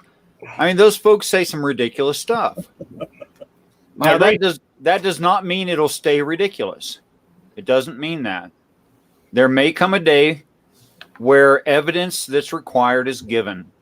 At that point, I expect most people would change their mind based on evidence. I can vibe with that. Yeah, and me and Richard are going to be having another one-on-one. We're going to be delving even deeper into Richard's worldview soon. We have just started talking about it. It's time. It's past time, Richard, to do it again. Let's see. I think that makes episode 17. Yeah, something 17, something like that. Yeah, it works. Yeah. The thing is, I appreciate Richard's point because I agree with it. But the thing I'd like to gently touch on is that even if I don't know what type of evidence would qualify for a God to begin with, but let's say it depends on your definition of God versus. I mean, it's really a question of who taught you how to read that besides some biased people that don't make any sense. Yeah, and there is so much to learn about. Richard is saying so much that it is literally you have to have 17 conversations to understand it. You got to know who Richard is, and I've only had like 2 discussions because Richard thinks Richard is my favorite Christian because Richard thinks that God is a real being, and we've had this conversation, and I love that because God must be a real being if it exists. Right. I know of no disembodied or unembodied minds ever communicating anything, acting on any kind of reality ever. Yeah, and that takes away what I was going to say. Because what I was going to say was that if you do propose like some kind of like weird supernatural, no, but that's not what's being described by the stories. That's what's being described by practitioners. It's not the same thing. Richard says what I say. Like, people listen to their fucking preachers. They don't read their Bible. Now, I don't agree with Richard's interpretation of the Bible, but he has a real one because he read it. The thing of it is that most Christians, without a doubt. Like, to touch on what he said to start with, though, he's right. A lot of atheists I know say, hey, if there was proof positive that God existed, then I'd be a believer. Now, would I worship the God of the Bible? Fuck no, but I believe there's a God. The God of the Bible is I'm sorry, go ahead. Well, and this really touches on an important point, right? It touches on the point of when we're examining like evidence, so to speak, in regards to the question of a God existing, and this could be anything, right? It could be a Norse God, it could be a pagan God, it could be some kind of deistic God, it could be the God of Christianity. The question is, what type of evidence would be like indicative of like some kind of God interacting or being like some element that we associate like with reality or with the universe? Can I respond to that real quick? I think we're all itching to respond to that one. Wait, let me respond to that real quick. I said for the longest time that if a being appeared in front of me and started doing all crazy shit that I've never seen before, the first thought that would go through my mind is, wow, what part of the universe was this alien from, and where did he get all that technology? I mean, John, that's the right thought. Well, the attributes that a God would display, to me, would just be better technology than what we have, more scientifically advanced than we are. Like, yeah. The one thing I wanted to say is that as it concerns evidence, and this is for me, so this is not a standard that I am necessarily projecting on anybody else. In terms of what specifically the piece of evidence is, I don't know. That would be for whoever is positing whatever claim it may be to figure out. But the standard for me is a body of objectively verifiable data that concords exclusively with or indicates positively the conclusion that you have reached. Hey, I'm sorry, Richard. Seawolf, we're wrapping it up here in that is an epic 15 beard. minutes. So, please come back next week. I want to hear what Victoria has to say. She had her hand up. Mm-hmm. Oh, yeah. So I just have to say, in regard, like a lot of terminology that has been thrown around this evening is correct or wrong, right? And ultimately, as scientists, I think our goal is to either support or not support a hypothesis. And what my big thing I want to reiterate to people is to apply the scientific method when you look at data or something. And I think a lot of people, like flat earthers or people who aren't atheists, they don't apply the scientific method. They kind of work backwards to really get at what they're trying to get at. And I think that is just really important, is to just really, go get to our basics as a scientist, like scientific method, those kinds of things. So we can have a discussion about that later, but you're wrong. So I'll add. So let me add to that in saying that what Victoria's saying is spot on. And in the common sense, what we mean by proof incorrect is perfectly applicable to demonstrate beyond reasonable doubt. Although in science, what's important, and this is ultimately statistical methodology at its core, is that what we do with science, right, is we gather data in the efforts to reject the null hypothesis, right? We try to say that the evidence we have seems to favor that the likelihood of this thing being incorrect, the likelihood of this hypothesis not being correct, is very low. So it is very likely that our hypothesis, by contrast, is true. But it is impossible for us to know, or to, in a statistical fashion, to say absolutely this thing is correct. But I don't think anybody was saying that, really. Yeah, but it is possible. Yeah, I think he was speaking more generally, and this is why I love Immutable. No. He's just great when he speaks. Immutable is fucking brilliant, man. Yeah, There's no proofs in science. There's only proofs in math. Yeah, I wasn't trying to one-up. All science is provisional. Mm-hmm. Yeah, I wasn't trying to one-up Victoria there. I was just trying to make sure that. Well, isn't the kind of elaborate a little more? Go ahead. No, I thought how you articulated that was really well, and I completely agree. And that's why, like the students I teach, they're like, oh, my data doesn't look correct, and I'm like, that's not what science is about. You collect your data and you use the scientific method, you interpret it, and those kinds of things. It's just kind of like our basic principles. I think with some people need to be kind of revisited some way. Really good question. Hold on, Leo. Hold on. I got to start. Leo, hold on. I got to start directing traffic here. All right, because we're going to start wrapping it up. But I want to hear from you, Leo. Why, when Victoria spoke a minute ago, didn't you? After she got done, you said you disagreed with her. Why do you disagree? No, I didn't say that. Oh, okay. I think she was wrong. Yeah, you said she was wrong. You said we'll talk about it.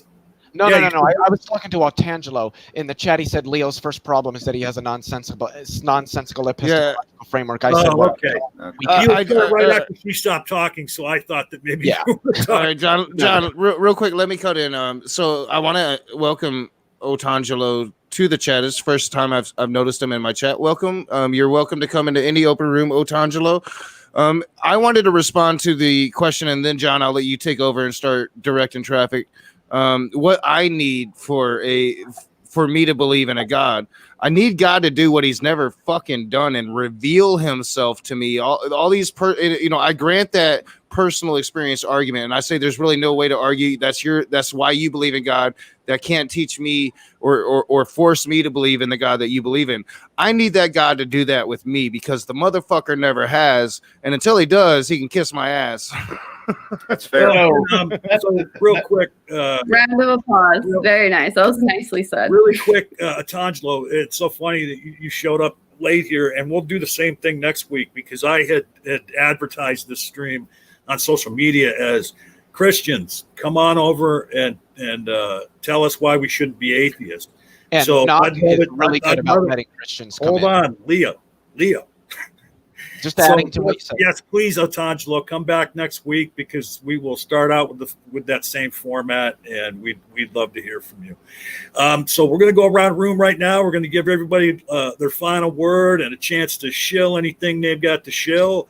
And since Leo is chomping at the bit to flap them gums, I'm going to let him go first.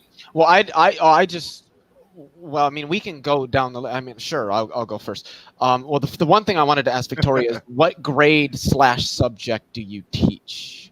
Wait. No, there's no back and forth left. We're wrapping everything not back and forth. So I was just asking a question. I was just curious. I'm interested too, John. We can make time for it. I teach university freshman college at OSU. What subject? Biology. So I'm a PhD student. Sweet. Right, I really want you to come back on my channel, but I hate OSU. I'm a Michigan fan. So I guess my final thoughts would be, you can subscribe to my YouTube channel. I don't have content out yet because I don't have a phone to verify my YouTube channel to upload content. But as soon as I get a phone, the content will be rolling out big time. You can follow me on Twitter at Leophilius, spelled the same way that you see it on the screen. And everybody knows what I'm about to say. As always, Stan Amelia Clark. Tioga. Hi. I just came on here because I wanted to field questions from Smokey or CJ or, one of the crew. And also I just wanted to say that Smokey is a misogynist and you probably shouldn't entertain him. I think misogynist is the nicest thing you can say about it. True. Yeah. Well, Victoria. I expose the bigotries. So yeah, we're gonna have our fun, and then I'll get back to the real enemy. So yeah, thanks for having me. I just want to say that this conversation is really important. I think Mama Atheist made a point that you can kind of get exhausted from kind of, having this conversation for, different people. But I think that you guys are doing really important work to, communicate and stuff. So I just keep it up. So thanks for having me. Yeah, no problem. And I hope you come back. Definitely. Clockwork Rex. Oh, hey, I just want to say, yeah, thanks for having me on. I know I didn't say a whole lot, but, it's kind of hard to get a word in edgewise here with a few of these people. Sorry. But anyway. Yeah, we have a lot of really strong personalities. Yeah, I'm sorry, Clockwork. Well, it's fine. Let me take the blame for that because See I'm what I'm saying? See what I'm saying? It's me. I'm sorry. I will happily admit that I'm a greedy bastard. Yeah, I was agreeing with you that I was taking the blame for it because I should have been moderating better. You're fine. I was enjoying listening to the conversation. So, but yeah, I'll be back. I'll be around. Yeah, I run into Clockwork. I run into you a lot, man. I really enjoy your presence in a lot of streams. So yeah, definitely come back next week. It's gonna be longer. We'll have a lot more time. Well, and not to be, I appreciate it, Naka. And I enjoy your content too. I want to hear him talk more because he's got that fucking Sam, what's his name voice, man. He's got Sam Elliott or whatever that guy. I feel like I know who you're talking about. Yeah. Yeah, I can't remember. Oh, you got it right, Sam Elliott, Roadhouse. Come on, dude. Yeah. I mean, come on. But something maybe we can do in the future is instead of me having the live chat up on the screen, I can have the internal, because like if you're on Zoom or something, they actually have a function where you can raise your hand and it'll put this icon up, so that you can be recognized to talk. And we can maybe come up with something like that for in the private chat when we have a big room like this, where you can post in the live or in the private chat, even just put like a hand icon in there or something like that. Yeah, you would definitely have to do that, John, because I can't even pay attention to live chat. So right. Yeah, I wouldn't have a problem doing that. I mean, we got to do something because when we have this many people in the room, it does get a little unwielding and people do get talked over. I'm the biggest offender. Oh, dude.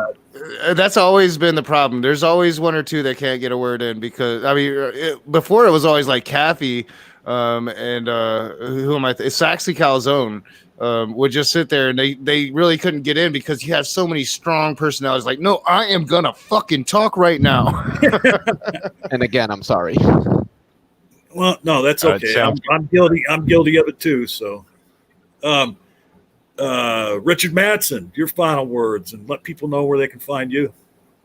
Yeah, you can find me on YouTube, demolish_doctrine, Richard Madsen, as it's printed on the screen here.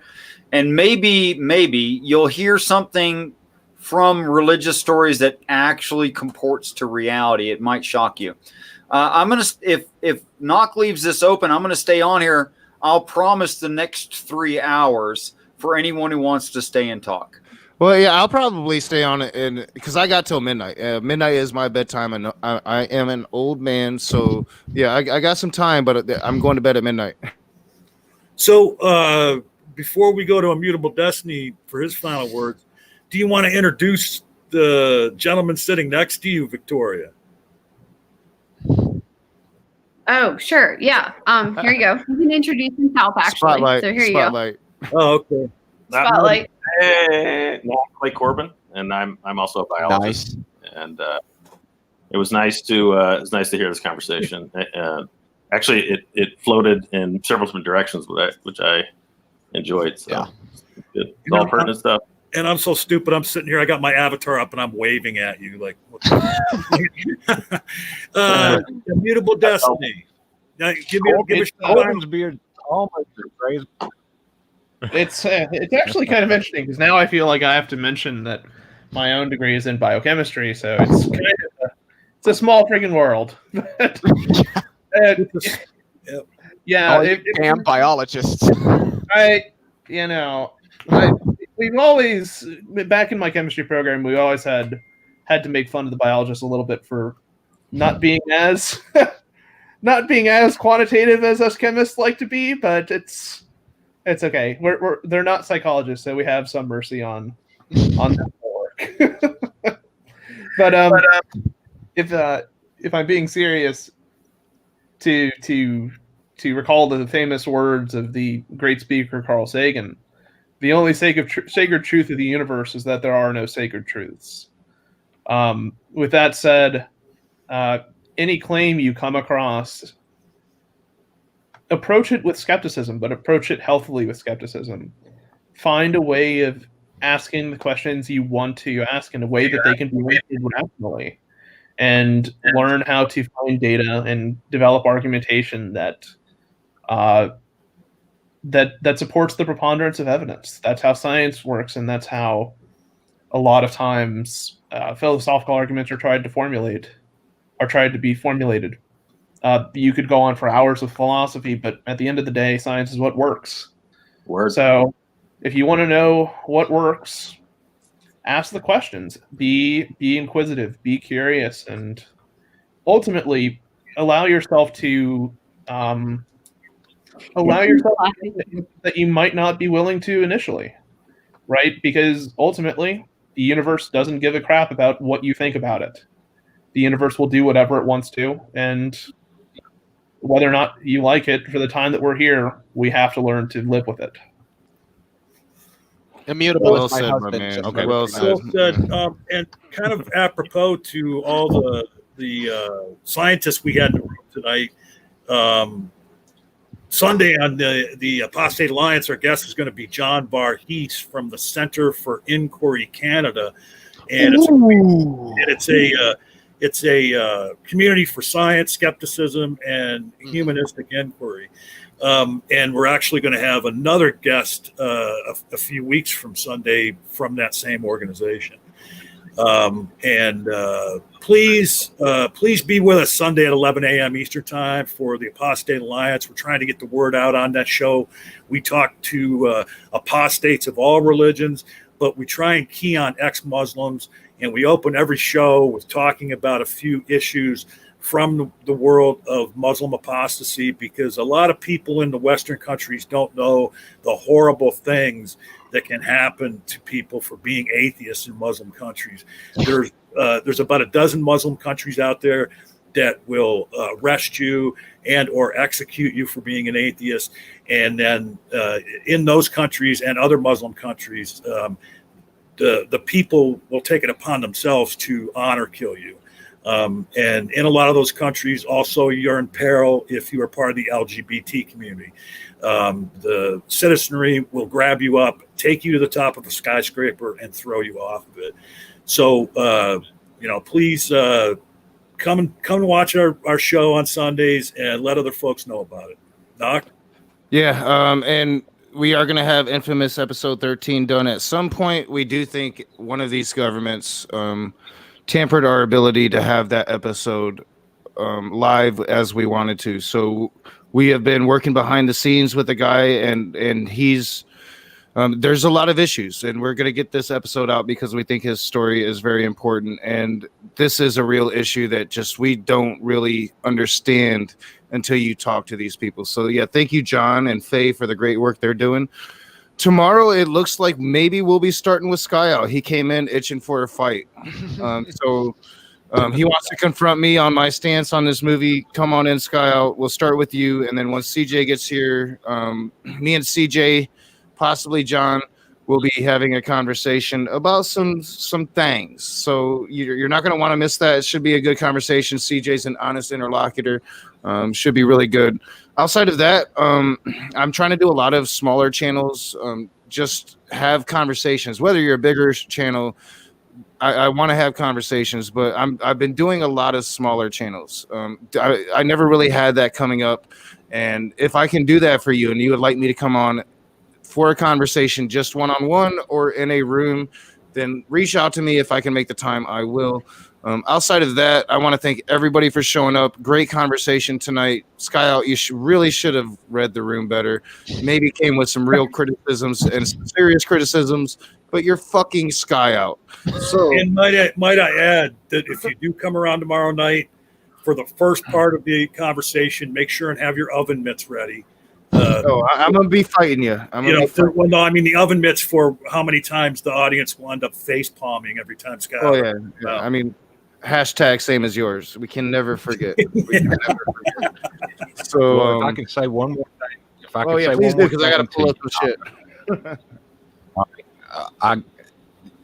Quentin and Tog were in fucking seventh heaven when you and Drag showed up on their show today. I mean, they were bowing down and shit. Yeah, I mean, seriously. Yeah, I mean, it was fun. Yeah, it was fun. I'm going to go watch that right now. When we end this, I'm going to watch that right now. I got to see that interaction between Drag and Jill. I also wanted to let Knock know something. It doesn't have to be live, but real quick, and I'll be around after the show. Real quick, go ahead and finish Clockwork. Oh no, I just wanted to thank you for coming on because they're a small channel and they're trying to build their viewership, and they got to 50 subs, and they were tickled to death about that, and then they were even more tickled when you and Drag showed up. So. Yeah, and it was like a classic YouTube moment. It was fucking classic. I'm gonna show it on my channel. I promise. Oh, they will love it. They will. I don't know, jizz in their pants or whatever. I don't know. Yeah. Oh, dude. And I love those guys, and they're Christians, and I love those guys, man. I mean, they're good people, and they're Tog has been around for a long time. But we are gonna get out of here. I will be around backstage for an hour. I'm not gonna run that Patreon screen because I didn't do what I promised I would do and find time. I've been streaming all day, so I will do it tomorrow. So yeah, peace out. Thanks for being here and